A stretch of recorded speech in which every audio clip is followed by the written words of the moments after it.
अपनी बात को शुरू करने से पहले समय समय पर भारत की धरती पर जन्मे सभी संतों गुरुओं महापुरुषों को भी नमन करता हूं। अभी 24 तारीख को जयंती भी है। मैं शायद जयंती भी आपके गांव में ना पाऊं, तो मैं जयंती की बधाई भी आप लोगों को भी देता हूं। सतगुरु जी की जो जयंती है उस पर आप सबके लिए मंगल कामना। हमने तो ये भी प्रयास किया है कि 23 तारीख को इस बार 24 की जयंती है, 23 तारीख को हम लोग अपने अपने घरों में दीपक में जलाएंगे। उसको जलाने का कोई कारण है, ये जो हमारी आने वाली नस्लें हैं, हमारे छोटे छोटे बच्चे, इनको जब तक हम नहीं बताएंगे क्या जानेंगे।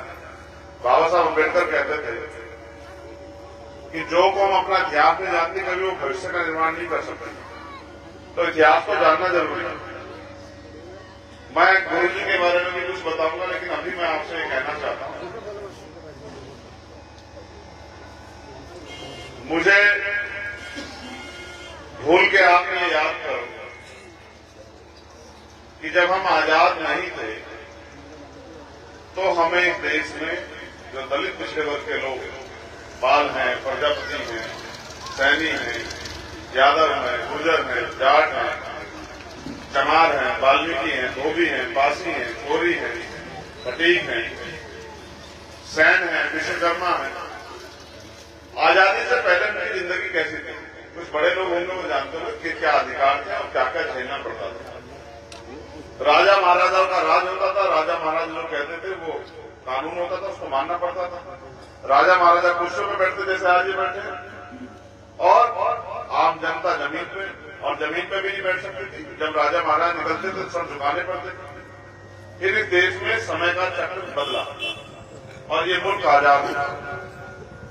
मुल्क आजाद हुआ लेकिन अधिकार नहीं मिले। अधिकार मिले जब डॉक्टर बाबा साहब अम्बेडकर ने संविधान में देश के दलित, पिछड़े, आदिवासी, मुसलमान, जैन, सिख, ईसाई, बौद्ध, पारसी और देश की सारी महिलाओं को पढ़ने का, पढ़ाने का, लिखने का, आगे बढ़ने का, डॉक्टर बनने का, इंजीनियर बनने का, वकील बनने का, जज बनने का अवसर दिया। आज के नौजवानों को तो शायद ऐसा लगता हो कि सारी जिंदगी ऐसी थी, लेकिन सच तो नहीं है।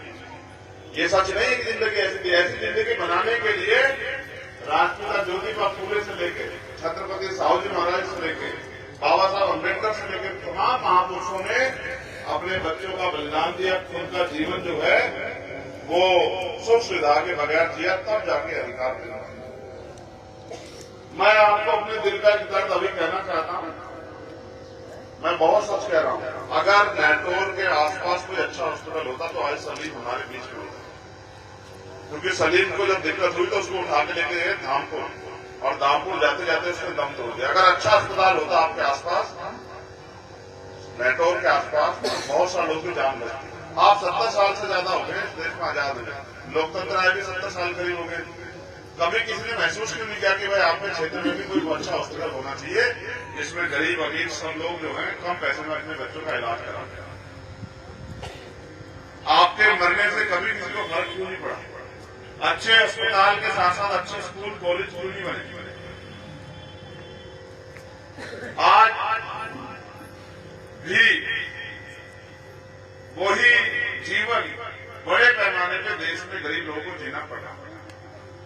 मगर मैं मानता हूं कोई भी चीज आसानी से नहीं मिली। हम तो उन वर्गों से ताल्लुक रखते हैं जिनको पानी पीने का अधिकार भी 100 साल पहले वो आंदोलन के जरिए मिला। जो लोग पढ़ते लिखते होंगे वो जानते होंगे, बाबा साहब अम्बेडकर ने आंदोलन किया, आंदोलन चलाया, तब जाके पानी पीने का अधिकार मिला, पढ़ने का अधिकार मिला। अब तो रोजगार करने लगे, नौकरी करने लगे, जमीनें भी आ गई हैं, अब तो हम सुख सुविधाएं भी लेने लगे। लेकिन ये सुख सुविधाएं भी सबके हिस्से में नहीं आई। यहाँ बैठे बहुत सारे परिवार ऐसे होंगे जिनके यहाँ अगर सुबह काम पे न जाए परिवार का व्यक्ति तो शाम के टाइम रोटी की व्यवस्था सही नहीं होती। ऐसे परिवार भी होंगे जिन्होंने अपने बच्चों की शादी की होगी, जिन्होंने अपने बच्चों को पढ़ाने के बारे में सोचा होगा, तो जेब से बहुत सारे पैसे देने पड़े, किसी ने कर्ज लिया हो, किसी ने जमीन गिरवी रखी हो। 70 साल के गुजरने के बाद भी आपकी जिंदगी में बदलाव क्यों नहीं हो रहा है? आप अपने बात अभी आपके गांव से निकल के आए, लेकिन मैं ध्यान नहीं दे रहा था, लेकिन आप देखना आप गांव में जाकर वापस लौट रहा। मैं नौजवानों से कहूंगा कितने मकान आपको मिलेंगे जिन पर प्लास्टर नहीं मिलेगा? कितने मकान आपको मिलेंगे जो कच्ची चिनाई के होंगे, गारे? कितने मकान आपको मिलेंगे जिनमें पेंट नहीं होगा? कितने घर आपको ऐसे मिलेंगे जिनके पास सुख सुविधाएं नहीं होंगी? और ये जानवरों जैसा जीवन भी जीना पड़ रहा है तब जब इस देश में संविधान है, लोकतंत्र है और सरकारें बनती है और सरकारों की जिम्मेदारी होती है कि अंतिम व्यक्ति को भी रोटी कपड़ा मकान की व्यवस्था सरकार कराए। मैं बहुत लंबी लंबी बातें करके आपको बहुत कुछ जानकारी दे सकता हूं, लेकिन मैं फिर कहूंगा आज मैं उसमें बात नहीं करूंगा। आप ये महसूस करो, ये चुनाव खत्म हो जाएगा 2 महीने में। 5 साल आपके बच्चे क्या करेंगे? 5 साल आपके लिए कौन सी रोजगार की व्यवस्था होगी, कौन से स्कूल खुलेंगे, कौन से कॉलेज खुलेंगे, कौन से हॉस्पिटल बनेंगे, कौन सी जो है और तमाम तरह की योजना आएगी जिससे आपकी गरीबी बेबसी खत्म होगी? कभी आपने सोचा? जिन नेताओं का वोट देते हैं क्या 5 साल वो आपके बीच आते हैं? कभी जिनको पिछली बार वोट दीजिए आएगा आपके बीच? बताओ, कभी उन्होंने पूछा कि भाई आपके घर में खाने बांटने की दिक्कत तो नहीं, आपके बच्चे को पढ़ाई करने के लिए कुछ पैसों की दिक्कत तो नहीं, आपके घरों में सुख सुविधाओं की कमी तो नहीं, आपका मकान तो नहीं छूटा, आपकी बेटी को शादी के लिए कुछ पैसों की जरूरत तो नहीं? कभी पूछा उन्होंने? मैं आपको बस छोटी सी एक जानकारी देता हूं। सब पढ़े लिखे लोग बैठे जिम्मेदार लोग घर परिवार चलाते हैं। ये एक सर्किल है, लोकतंत्र एक सर्किल है। हर व्यक्ति की जिम्मेदारी, जनता की जिम्मेदारी है कि वोट देकर ताकतवर व्यक्ति को चुने और सरकारों की जिम्मेदारी है कि अंतिम व्यक्ति को भी रोटी कपड़ा मकान की व्यवस्था कराएं। जिस रोटी कपड़ा मकान के लिए आप लोग मेहनत मजदूरी करते हैं। ये कुदरत ने पेड़ लगा दिया बीच में, अगर पेड़ ना होता तो शायद आदमी जो है ये तमाम तरह का अपमान और अन्याय और जुल्म जाति ना सहता, वो फिर कुछ और प्रयास करता। लेकिन सवाल ये है कि जब हम टैक्स देते हैं तो सरकार हमारे बारे में क्यों नहीं सोचती? इससे ये पता लगता है कि सरकारों की नजर में हमारी जिंदगी का कोई मोल नहीं। अगर सरकार की नजर में हमारी जिंदगी का मोल होता तो हमारे पढ़े लिखे बच्चे बेरोजगार नहीं होते, हमारी माई बहनें बेबसी लाचारी गरीबी की जिंदगी नहीं जीती। क्या इस देश में अमीर सुख नहीं भोग रहे? क्या इस देश में अमीरों को करोड़ों रुपए माफ नहीं होते? क्या इस देश में ताकतवर लोगों के बच्चों को रोजगार नहीं मिलता? इस बार आप लोग इस गांव के जो बच्चे का अपने पुलिस की भर्ती में पेपर दिया कुछ लोगों ने? किसने दिया? दिया ना? लीक हुआ ना पेपर? क्यों हुआ लेकर पेपर लिखा? आपने कितना पैसा चुकाया? फार्म भरने कितना पैसा चुकाया? 400 रुपए। कितने बच्चों ने फार्म भरता आपको एहसास है? 60 लाख। 48 लाख। 48 लाख को 400 से मल्टीप्लाई करो, कितने पैसे बढ़ते हैं? कितने? 2 अरब रुपए सरकार ने आपसे लिए। और उसके अलावा आप पेपर देने के लिए वहां पहुंचे, किराया खर्च करने गए, कहीं भोजन भी खाया होगा, कहीं जाने ठहरे भी होंगे, तमाम चीजें आपने की।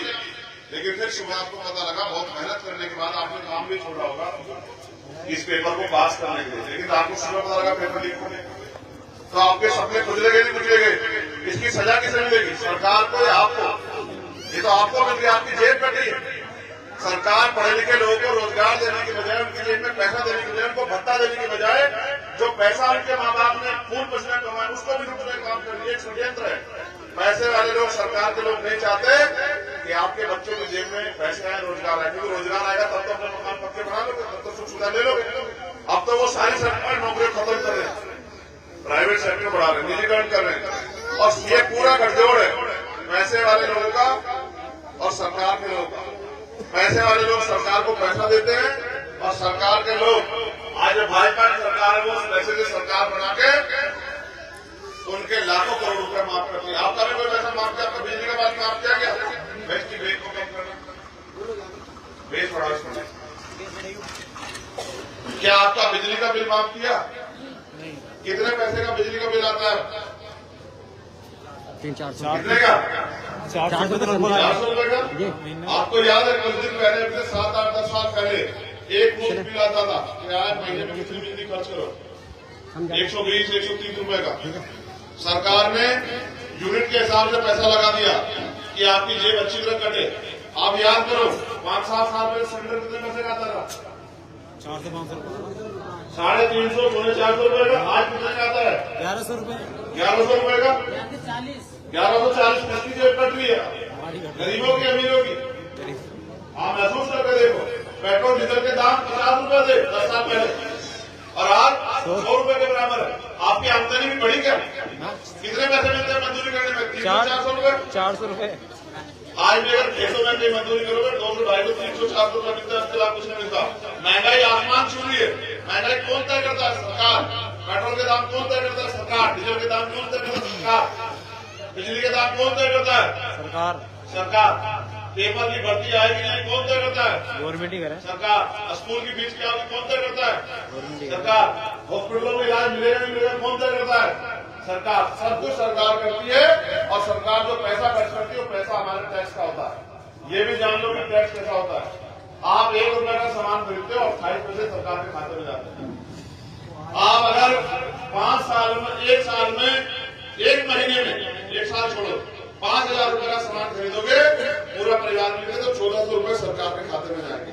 1,400 रुपए में से वो आपको 200, 300, 400 रुपए का राशन दे दिया।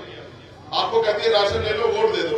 आप ये महसूस करो, 1 महीने में 1 सिलेंडर खर्च हो जाता है। 400 रुपए का राशन देते हैं और 1100 रुपए का सिलेंडर देते हैं। आपका सारा पैसा तो वहीं खत्म कर देते हैं। देखो, जेब काटने के तरीके बदल लिए, हालात वहीं के वहीं। आपके पढ़े लिखे बच्चों को रोजगार नहीं देंगे, आपको रोजगार नहीं देंगे, गांव में सुख सुविधा नहीं देंगे, लेकिन महंगाई बेरोजगारी बढ़ा बढ़ा के आपकी जेब काटते रहेंगे। अगर उन नेताओं को आपकी परवाह होती तो फिर आप भूखे पेट नहीं सोते, फिर आपको जुर्म जाति नहीं सहनी पड़ती। क्या ये गरीबी में जीने के लिए पैदा हुए लोग?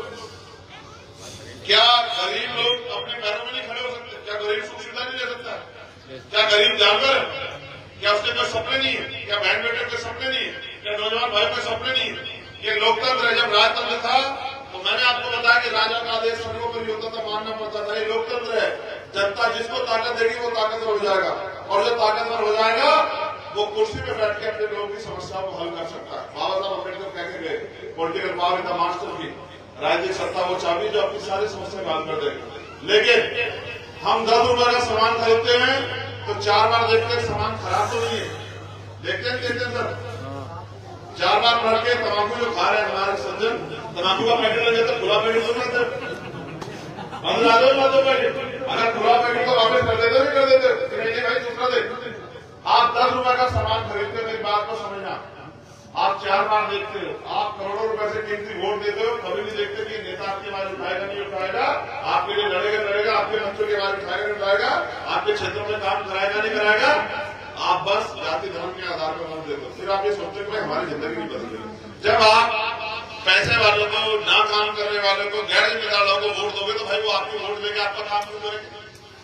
जब आप काम करने वालों को मौका दोगे तभी तो बदलाव होगा। जब आपके क्षेत्र के पढ़े लिखे नौजवान आगे बढ़ेंगे तभी तो आपके क्षेत्र के बारे में सोचेंगे। आप घर से महसूस करो, अगर किसी गरीब का बेटा आगे बढ़ेगा तो उस घर के बारे में सोचेगा नहीं। अमीरों के चक्कर में रहोगे। अगर अमीर घरों में दिन ऐसी होती तो कोई गरीब नहीं रहता। अमीर तो ये चाहते हैं कि गरीब गरीब रहे, तभी तो गुलाम बना रहेगा, तभी तो उनके इशारे में काम करेगा। अगर आपको अपनी जिंदगी में परिवर्तन चाहिए, अपने लिए कुछ सोचना है, तो फिर आप अपनी वोट के फैसले भी अच्छे लोगे। आप ये मत समझो कि हम अमीरों के भरोसे नहीं है। लोकतंत्र है, आप चाहो तो वोट देंगे। इस वोट में पैसा नहीं लगता है, बटन दबाने से, बैलेट पेपर में मोहर लगाने से वोट जाती है। आप प्रधानी का चुनाव लड़ते होता है ना, आपके गाँव प्रधानी चुनाव होता है, तो प्रधान जी कहते हैं कि मैं इसको स्वर्ग बना दूंगा गाँव, आप मुझे वोट दें। आप वोट देते बना गया सर, बन गया नहीं बना ना। देखो, आप प्रधान जी कहते जब प्रधान से काम क्यों नहीं करते? कहा आप चुनाव से पहले तो सारा पैसा जनता के बीच में लग जाता है, लाखों रुपए लगते तो चुनाव होता है। क्योंकि पैसे वाले लोग ये सोचते हैं कि पैसे वाले लोगों का ही राज रहना चाहिए। अब आप ये महसूस करो कि अगर आप ऐसे आदमी को वोट दो जो पैसा तो चुनाव में ना कर सके, लेकिन चुनाव के बाद आपके लिए काम करे, तो 5 साल की चीजों में बदलाव होगा। अगर आप ये सोच के वोट करोगे कि प्रधान जी ने कुछ मिल जाए, तो फिर आपको 5 साल अन्याय सहना पड़ेगा। इसलिए मैं आपसे अपील करूंगा, हमारे नौजवान साथी यहाँ काम कर रहे हैं, उनसे भी कहूंगा मेहनत की जरूरत ज्यादा है, क्योंकि जिनसे मुकाबला बहुत पैसे वाले लोग हैं, ताकतवर लोग हैं, उनके पास साधन संसाधन है, वो राशन लेंगे, शराब बांटेंगे, तमाम तरह चीजें करेंगे, लेकिन वो उनका अंतिम लक्ष्य ये है कि गरीबों के हाथ से वोट चली जाए। आज याद रखना मेरी बात, बाबा साहब ने कहा था मुझे मेरे जाने के बाद खराब मत समझना, जब तक संविधान जिंदा मैं जिंदा हूं। अगर बाबा साहब को जिंदा रखना चाहते हो, इस देश में हक अधिकार चाहते हो, आज अधिकार है कि गरीब का बेटा भी कुर्सी बैठ सकता है। अगर संविधान नहीं बचा तो कुर्सी पे बैठना तो दूर की बात, आपको कुछ सांस लेने में नहीं देगा। देश में इतनी छुआछूत बरकरार रही है अभी। आज भी देश में मटकी छूने पे, घोड़ी पे बैठने में हत्या होती है। आज भी देश में घोड़ी पे, शादी पे, ब्याह निकालने पे पाबंदियां लगती है। आज भी देश में मंदिरों में जाने में तमाम तरह की चीजों पे पाबंदियां हैं। ये देश अभी बदला नहीं है। इस देश को बदलना चाहते हो तो पहले खुद को बदलो, अपने मन में निष्ठा बनाओ।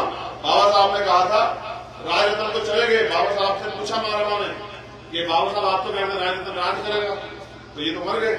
तो बाबा साहब ने कहा मैं एक राज रत्न की परवाह करूंगा तो करोड़ों राज रत्न मर जाएगा। आज ये सोचो ये करोड़ों राज रत्न भी देश में भूखे नंगे सो रहे हैं, भूखे नंगे रह रहे हैं। कब तक चलेगा देश में? विकलांग वो होता है जो मानसिक रूप से विकलांग होता है, जो जिसको कुदरत ने एक पैर हाथ कम दिया फिर भी वो अपनी तरक्की के लिए लड़े, उसको विकलांग नहीं कहते।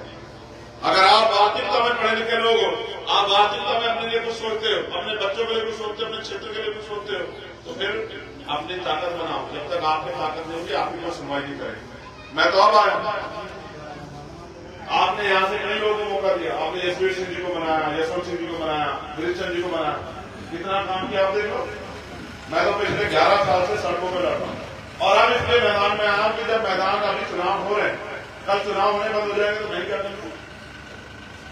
अब तो ईवीएम से वोट डालती है, ये भी पता डालते किस जाति का, तो उसका भी ध्यान रखा जा रहा है। उसका खिलाफ भी आंदोलन चल रहा है, कोर्ट में केस चल रहा है। हो सकता है ईवीएम सर के बैलेट पेपर चुनाव होने लग जाए। हो सकता है ये भी हमने दूसरा हो जाएगा, नहीं करा पाते तो कम से कम जो पर्ची निकलती हो हमारे हाथ में है, जो हमारी वोट की चोरी ना हो।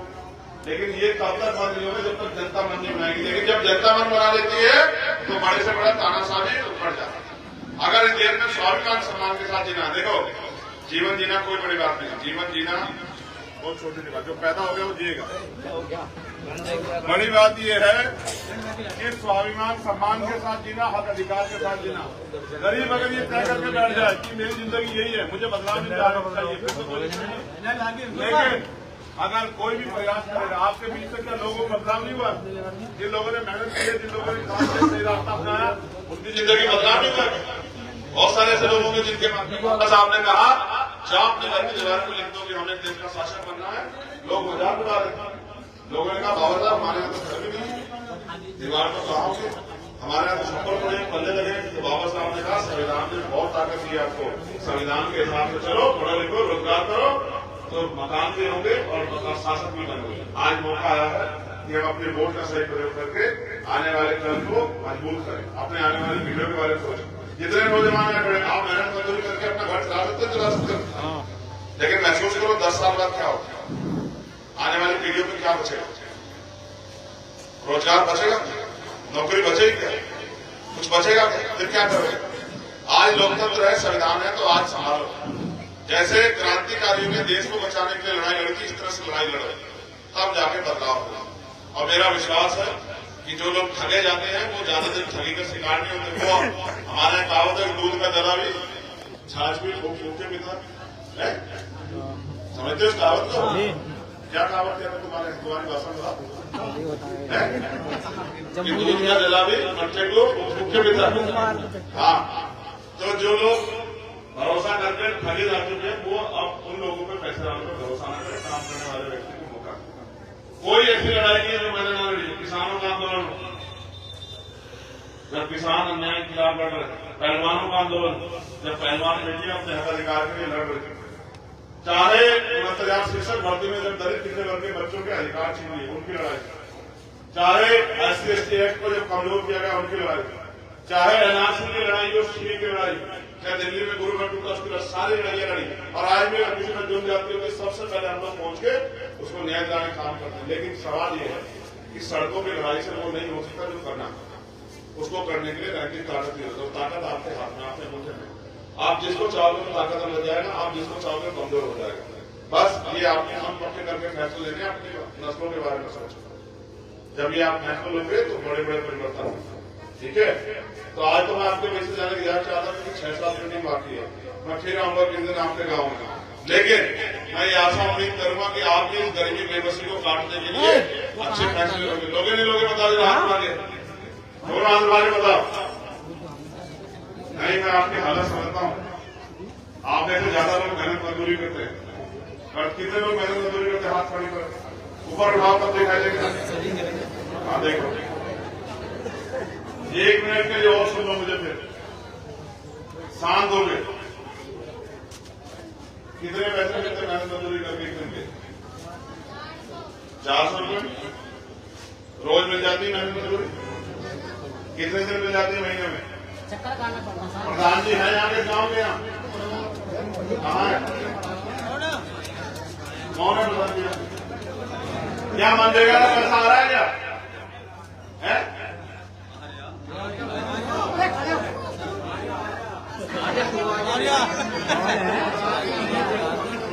मनरेगा का पैसा मिल रहा है क्या? नहीं मिल रहा है। आप प्रधान हो, आपको नहीं पता, झूठ मत बोलो। जांच हो जाएगी, फालतू सच ये है कि 5 महीने से बीचों में मनरेगा का पैसा नहीं आ रहा है। प्रधान कह रहे हैं कि वह मनरेगा पैसा नहीं देगी सरकार। ठीक है, मैं पूरे देश में घूमता हूँ, मुझे पता है, क्योंकि वो पैसा जो आपका मनरेगा में मिलना था वो पैसा कहीं और लग रहा है। चुनाव आ रहा है, उस पैसे को इकट्ठा करके आपके वोट को खरीदने का प्रयास करें सरकार। ये वोट का अधिकार बाबा साहब के 4 बच्चों कुर्बानी से मिला है। आप चाहते गरीबी खत्म हो, हाथ बाजू लोग चाहते गरीबी खत्म। नहीं हंसो मत, हंसने से गरीबी खत्म हो जाएगी। जोर जोर से रोने से गरीबी खत्म हो जाएगी, चिल्लाने से गरीबी खत्म हो जाएगी। कुछ करके दिखाना पड़ेगा, नहीं दिखाना पड़ेगा। अगर आप ये सोचते हो कि रोने से हंसने से गरीबी नहीं हो सकती, ये लोकतंत्र है। जिनका राज होगा, जिनके हाथ में ताकत होगी, उनके लोगों को गरीबी नहीं झेलनी पड़ेगी। आज मुख्यमंत्री के परिवार के लोग गरीबी झेल रहे हैं क्या? प्रधानमंत्री के परिवार के लोग गरीबी झेल रहे हैं क्या? कोई आपके विधायक सांसद होगा, उसके परिवार के लोग मेहनत मजदूरी करेंगे, करोगे? आपको बदलाव करना पड़ेगा, तब जाके जिंदगी बदलेगी। ठीक है, जब आप अपने वोट से किसी गरीब को ताकत दोगे तब बदलाव होगा। और अगर आप अमीरों के चक्कर में पड़े रहोगे तो फिर 5 साल आपको वो 1000-2000 रुपये चुनाव में दे देंगे वोट के समय, लेकिन वो पैसे चलेंगे 5 दिन, 4 साल 11 महीने 25 दिन। क्या करोगे आप लोग? मेहनत मजदूरी करोगे ना? तो अपने भविष्य के बारे में सोचो कि अच्छे स्कूल कैसे बनेंगे, अच्छे कॉलेज कैसे बनेंगे, अच्छे हॉस्पिटल कैसे बनेंगे, आपके यहाँ रोजगार कैसे आएगा, बहुत सारी चीजें करने को। ठीक है, मैं तो देश भर में घूमता, मुझे पता है कैसे क्या करना है। अगर मदद करोगे तब ये काम आसान हो पाएगा।